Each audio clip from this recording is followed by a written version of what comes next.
Hello, bonjour, shalom, and welcome to Hi There. A culturally Jewish podcast powered by AJN.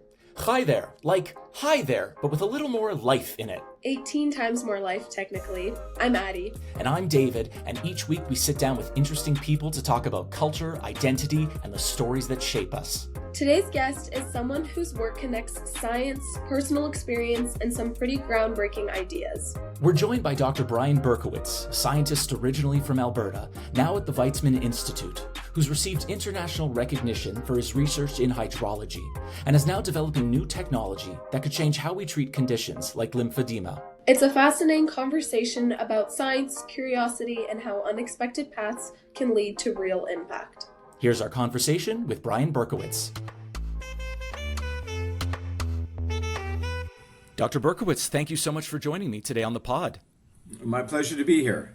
When people ask you what you do, let's say at a dinner party, what's the version you give them that maybe doesn't immediately result in polite nodding or silence? I guess I'd first start off by saying I'm permanently maladjusted because I do a lot of different things. Also, my response depends on who the audience is. If I know I'm with a bunch of medical people, I right away launch into that aspect of my research. If I know it's sort of general knowledge, then I talk about hydrology and water resources and water quality, what the problems are, what the basic research is, and go in that direction. And then I kind of end up segueing into other areas too, if there's interest in hearing. And we'll get to the hydrology stuff a little later on, but first I want to talk about the fact that you grew up in Edmonton, Alberta.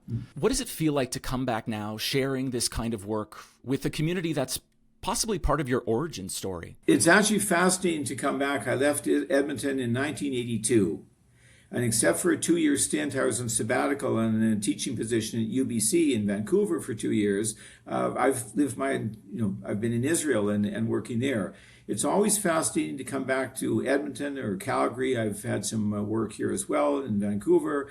You see how on one hand everything changes, and on one hand it's still very familiar and it's still in my blood, of course. The life in Israel is so different. One learns to maybe take more chances, to be more daring. It's a different lifestyle altogether, and I've that's why I fell in love with the country. I think I was always what's the word? I was always a rebel, always asking why, always dissatisfied with the way things were. We need to improve the situation, and too many people say, well, that's what it is, And my response is always, no, if it's wrong, we have to treat it and fight it or try to find solutions to improve the situation. And Israel has allowed me that opportunity to do it.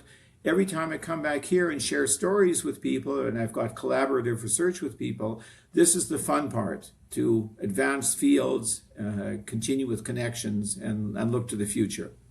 And did you find maybe in Alberta that's not the case? Is it too passive? Is it, as Canadians, are we too polite to really, push things forward like you're doing in Israel? Well, again, I've got Canadian in me and I still have my Canadian passport. But yes, Canadians, if I have to generalize, are very polite. Sometimes they're too polite. And there is, unfortunately, in scientific research, I see a certain passiveness as well. There's a fear to really go against the high priests in the field, whatever that field happens to be, and say, well, we've read this, we think you're wrong. It's like, well, you want to be polite.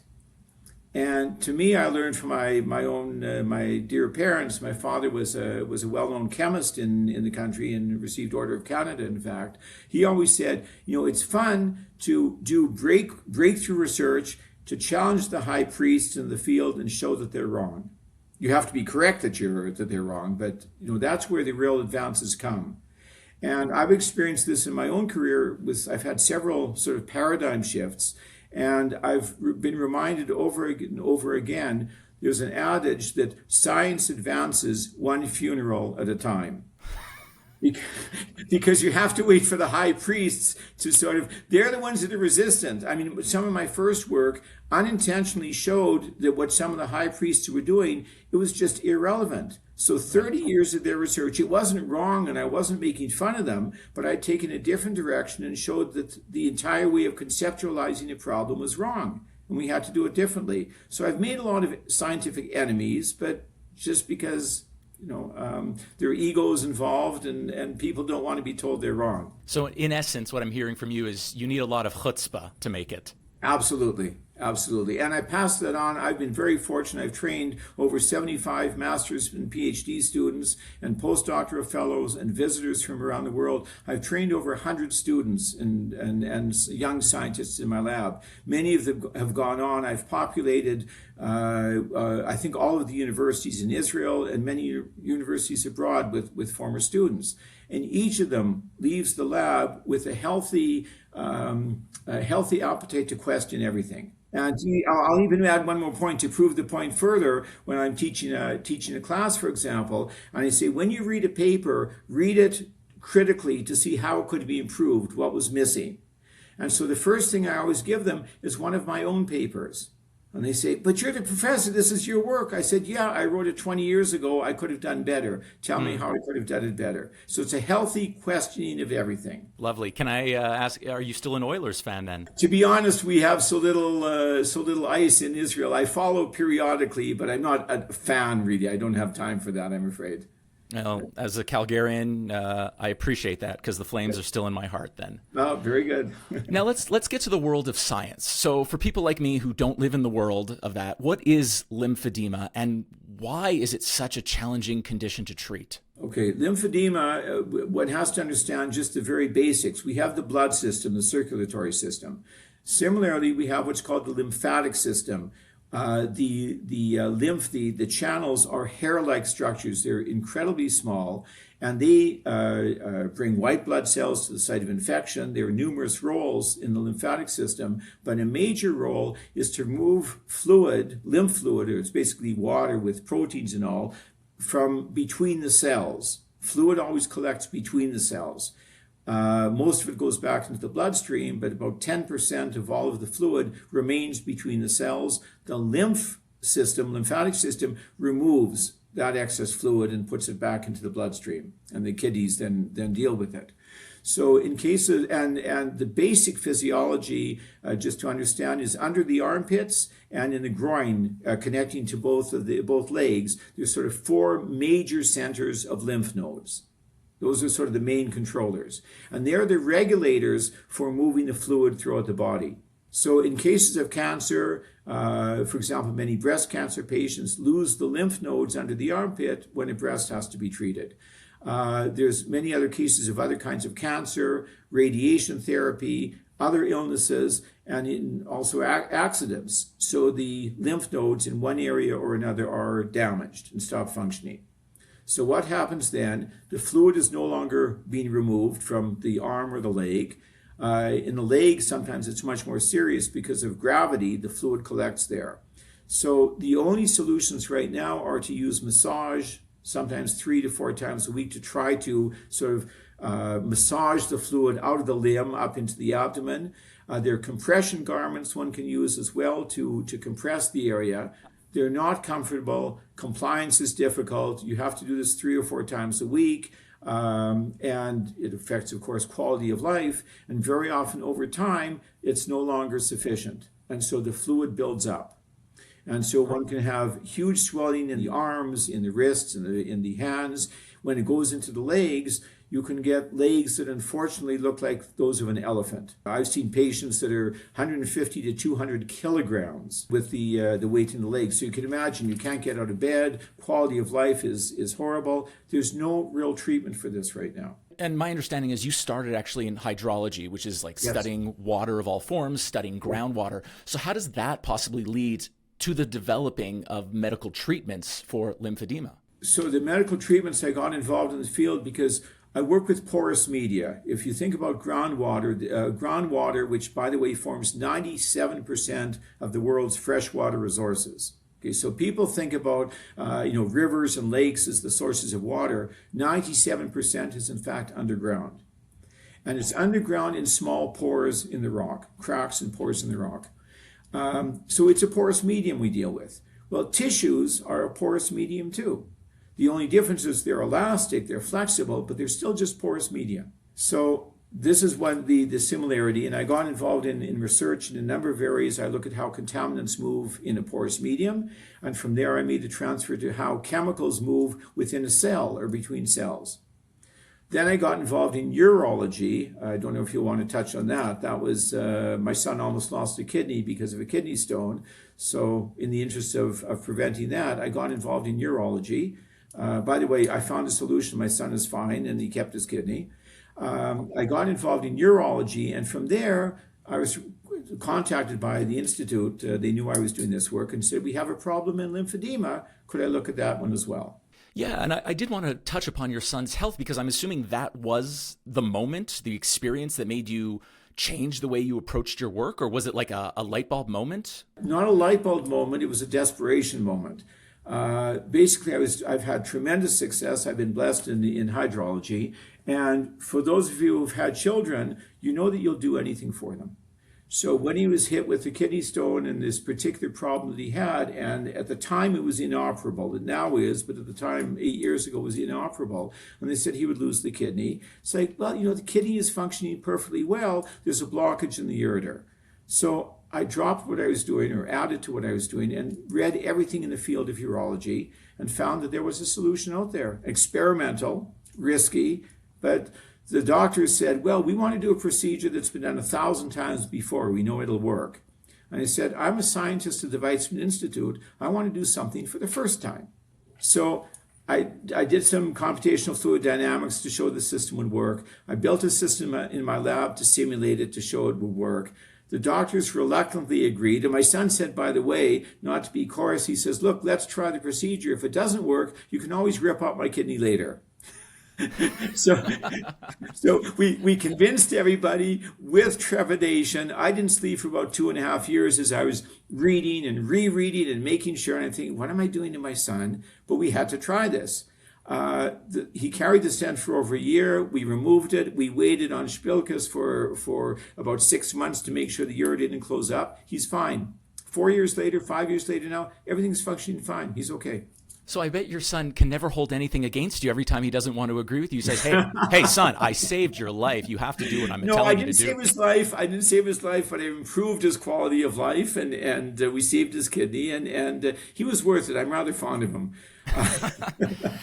And he actually says, it was kind of a blessing in disguise that for the suffering he had, because this got me involved in the field. I've now published extensively in the field of urology. I've got 3 patent applications. I've come up with new devices because from seeing him suffer, it wasn't just the kidney, not just the solution to his stenosis, to the problem in the ureter, but I designed a new ureteral stent that I believe is painless. We've already tested it on pigs and it works very well. I've come up with new designs for nephrostomy tubes to improve quality of life, and I've just gotten started. I made my son 3 promises: that he wouldn't lose his kidney. I succeeded with that I'd develop a painless ureteral stent. I'm pretty close to getting that commercialized, we hope. And I promised I'd figure out where kidney stones come from, because nobody knows. And I think we've now had recently breakthroughs in the lab that I'm very close to solving that problem as well. I bet those doctors loved you when the parent of a patient walked in and said, I'm going to fix this instead. They go, okay, buddy, sure, whatever. He was one of these rare doctors that was interested in research. And he says, I've always wanted to work with a scientist. And so with this urologist, I'm extremely close with him. I've spent countless hours in the OR with him. And then coming from a different side, from fluid dynamics, I say, well, why are you holding the catheter in this direction? If you turn it, you can improve the flow rates, things like that. And we're constantly at the urology workshops in Israel. I come from a different way of thinking in terms of fluid dynamics and how things precipitate, and it's actually having clinical impacts. So it's a lot of fun to go back and forth. Yeah, I myself had a liver transplant about 30 years ago. So it's obviously caused me to spend a lot of time thinking about how the body manages fluid and function. Do you think we're just beginning to understand these systems in a very different, deeper way? Absolutely. Everything from the molecular level to the sort of, also because of miniaturization, I'll mention about this in the lymphedema project in a moment, between technology and new understanding, we can now measure concentrations of particular elements at the part per billion and part per trillion level, which we could never do before. And sort of low concentrations of chemicals we find out have a major effect. Just to give you an idea what a part per billion level is, 1 part per billion would be the equivalent of 2 grains of sand in 1 ton of peanut butter. Okay, so imagine 2 grains of sand in 1,000 kilograms or 1 ton of make it crunchy peanut butter. Put in 2 grains of sand or 3 grains of sand. If that were, I don't know, mercury or lead, you wouldn't be allowed to eat the or drink the water or to eat the peanut butter. Absolutely. If you want also in terms of time, it's the equivalent of 10 seconds in 32,000 years. 10 seconds in 32,000 years is the same as 1 part per billion. Wow, that is very, very tiny. We're able to measure these things now analytically. So with that ability, we can now, and I've done this now, we're taking amniotic fluid, for example, looking at ultra low concentrations and correlating concentrations of various elements in the amniotic fluid to fetal development. Incredible. You're now developing what's been described as a new kind of like bionic lymph node. Yes. So what does that actually mean in practice, and how could it change patients' lives? Okay, so going back to the question of lymphedema or how to treat it, as I mentioned before, there are really only the massage treatments and compression garments. There is some surgery, but it's expensive, it's very difficult to do, and it doesn't always succeed or last. So looking at the problem as a hydrologist, you have fluid that's accumulating in a porous medium. So how do you deal with the swelling? How do you deal with that fluid accumulation? You remove it. So I went back to different ways that we can remove, under difficult circumstances, to remove water from soils and from rocks, that kind of porous medium. And actually the first project in this direction is I took some of those tools, went into the lab and tried to simulate an elastic porous medium like tissue and put in fluid and found that we can pump that out quite easily. And the surgeon I started working, a plastic surgeon, we got permission, of course, from Helsinki Commission, and took samples of actual human tissue, the fat tissue where the lymphatic fluid accumulates. We tested that, so I'm in the OR. Again, I went to the OR again into all kinds of abdominal surgeries to see really what it looks like. And again, I'll mention that when one looks at a textbook or YouTube, that's not enough to really feel what you're dealing with. So I've each time gone into the OR and you hold in your hands. It can be kind of gross when you think about it, but you feel the tissue, you look at it, you see how it feels, how it behaves. We started working with that material in the hospital. I put in my devices and they worked beautifully. We were able to remove the fluid. So through funding within the Weizmann Institute, this is bridging the gap funding to move from laboratory to sort of next stage, I developed an actual implant. It's a porous implant that would be put in subcutaneously just under the skin in the fat layer. And you basically have a small tube connected to it. And with the pump, you simply pull a vacuum. You pull out the fluid. And this works. We actually then got permission even for first in human testing. We tested on 2 pigs first. It was successful there, and it's biocompatible and no infection, no problem with pathology and all. And we did a 24-hour first in human testing, and it worked beautifully there too. So that was the proof and concept. And so now there's a startup company. It's called SubQ Bionics. You can look it up online. That's already raised initial funding. 2 weeks ago, in fact, they signed with a Mayo Clinic that they'll also be working on in an advisory and consultancy capacity. And the dream now is we're miniaturizing further the implant that I designed. And then the idea is rather than have a shunt where the fluid is pulled out of the body, we have an internal pump, a miniaturized pump that's rechargeable the same way you can do with a cell phone, right? It's just by touch. It doesn't have to be plugged in. So you can recharge the battery in the pump. It'll sit in the abdomen, in the peritoneal cavity, so where the intestines are. So it sits in the lower gut, in that region. So wherever the implant is, if it's in an arm or in a leg, there'll be a tube fed through into the pump. And this is common. You have brain shunts, for example. They can start in the head, and the tube leads all the way down to the abdomen. These are well-known technologies. So the idea is we connect the implant by a small tube to the pump, which is sitting in the abdomen, and the fluid is then dropped into the abdomen itself, into the peritoneal cavity. And the fluid is reabsorbed in the body into the bloodstream, and then the kidneys treat it and balance the chemistry and remove the excess fluid. So that's the dream. That's the dream. So, as over 1 million people in Canada are affected by lymphedema, Yes. Yes. What does success look like for this technology in the next few years? How many people will be able to get this technology, and how many people do you think potentially could survive better lives in the future? Okay, well, the dream, by the way, 1 million people in Canada. I think worldwide the estimate is over 250 million people are suffering. So the dream is we're talking several years down the road to fully miniaturize, do first in human, do initial clinical trials, and get all the FDA approval and all. Success would be that in whatever proportion of the population that for which it's appropriate, the pump is inserted, and there are similar pumps being designed for diabetes, for example, for insulin treatment. But the idea is you insert the unit into somebody, and all being well, the pump might be replaced every 5 years. The implant may have to be replaced every year or two, but it's just under the skin. It would just be an office procedure to replace it if needed. And the success would be that we're able to balance the lymphatic fluid in the patient. So there's no longer any swelling, or at least minimal swelling, because the fluid is being removed. And so the improvement to quality of life would be, of course, very exciting. Yes. So what's the hardest part, let's say, of moving from something like pure research into developing something that can actually be used in the human body? What's that missing link? Well, there's several missing links. The hardest part is the commercialization or the upscaling. So I can develop something, and I've got several patent families. Also in hydrology, we were able to treat polluted water, for example, that nobody could treat, and it works well. But between either the VC or the investors that say, well, we don't want a 3% return. If we don't get a 20% return, we're no longer interested.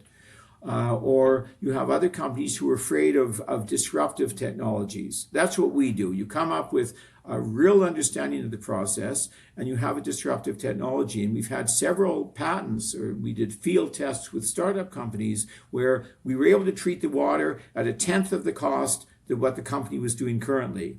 And they say, well, yeah, we could do this, but we'd be the first. We know we're paying more. We're just going to stay with what we have. In the biomedical devices, I've got 2 patents right now that we're trying to push through, and the medical companies are saying, this is wonderful, but if we use these new technologies like the new stent I've developed, we're going to lose money. Because, for example, if a stent fails or a particular treatment fails, you're going to sell a new device every 3 months. If I design a device that's going to last 10 years, then the company loses money because they're not selling those units anymore. When you look back at the arc of your career from Alberta, Edmonton, to hydrology, to biomedical innovation, what's the question or problem that still keeps you curious? There are many questions. In hydrology, while I've had, as I said before, a number of successes and breakthroughs, there's still much that we don't understand. So there's still unsolved problems, largely going from the small scale up to, say, a catchment, a whole drainage basin. How do we predict and how do we deal with contamination in those regions? So I'm now working to apply what we already know at smaller scales to these much larger scales. From there, by the way, it transfers to interesting question. There's water on the moon, water on Mars. How did it get there and how is it behaving? So one can extend even further. There are open questions in all the different fields, still in urology, of course, and lymphedema. There's much to do to fully develop this technique. And then, as a result, I've gotten involved in new problems. Somebody was talking sort of by chance about gastroenterology and feeding tubes. I thought, okay, that's also a porous medium. So I got involved in that project, and I've already developed a new feeding tube system that we're undergoing testing at the moment. I've gotten involved now. I was approached, again, just by chance talking to doctors about problems with heart valves, and it's called aortic sclerosis. You get deposition. It's a calcium deposit like a kidney stone that occurs in the heart valves. So it's like, okay, that's a neat problem. They're sending me samples of heart valves, and we're going to start investigating that question. So the idea is to remain open. There's so much we don't understand. I love to learn new things, so I feel I'm just getting started. Is there anything else you wanted to bring up today on our discussion? I'd like to say the collaboration is critical, and openness to new ideas. And so very often I start talking with people, and when it comes to North America too, now I've got a number of collaborations in the US, Western Canada, there's tremendous work going on here. Some brilliant minds. I just had breakfast this morning with a couple of young upstart doctors who are dissatisfied with the current level of care because they don't have certain tools that they feel are needed. So there's lots of room for collaboration and development. I think the first key is to bring people together, just to let them sit over a beer or a coffee and just talk and be open to new ideas. As a scientist, very often I'm worried about coming up with a solution to a problem that doesn't exist. And so I'd rather talk to the water company and say, what are your real concerns? Talk to the biomedical people. What devices are you really missing? And there has to be then the openness from the other side. And that's how then the collaborations develop. And so certainly in Western Canada too. I love Western Canada. I'm happy to come back. Give me an excuse to do so with collaborations. Fair enough. And I appreciate your efforts too. This is, to get the word out there and to show Israel and the Jewish community in a positive light. There's, of course, a core anti-Semitism. There always has been, always will be, and that has to be fought. But the best we can do is to put Jews in Israel, the Jewish community in Israel, in a positive light and say, look at the things that we're doing. In the Weizmann Institute, 7 of the 26 blockbuster drugs in the world were all invented at Weizmann. And I'm sure most people don't realize that, even if they're taking the drug and they're still saying right. BDS, yeah. Weizmann. Yeah, exactly. And so if for the BDSers who say, don't use any Israeli product, well, you can't download anything from the internet. You can't use an ATM. All the encryption is from the RSA code. The S is from Adi Shamir. He's a mathematician at the Institute. So he's co-developer of those encryption codes. All kinds of medical breakthroughs, and as I say, the list goes on and on and on. Those are all Weizmann developments, and then there are thousands of others that are Israeli developments. Dr. Brian Berkowitz, I want to thank you so much for coming on today, and may you continue to have all the chutzpah. Thank you very much. It's been a pleasure. Thank you. Once it's edited, it'll be down to about 3 minutes. Give or take, right? Awesome. Thank you, David and Professor Berkowitz, for joining us today. That was an amazing discussion, and we are so thrilled to be able to hear about the groundbreaking work you're doing at the Weizmann Institute. It's really cool to be able to hear from a person in the scientific community, and moving forward, we hope to bring on more guests with a range of backgrounds. Coming up in the Jewish community, the Talmud Torah Society AGM is on June 18th. For more information, visit talmudtorahsociety.com. On June 21st, Camp BB Reback is hosting their open house. For more information and to register, visit campbb.com. Monday, June 22nd is the Calgary Jewish Federation AGM and the Community Shem Tov Awards, celebrating Jewish Calgary's amazing volunteers. Also on June 22nd, Jewish Family Services Calgary will be holding their AGM. On June 28th, Calgary Jewish Federations is hosting Bridges of Faith, Christian Jewish allyship in our modern day.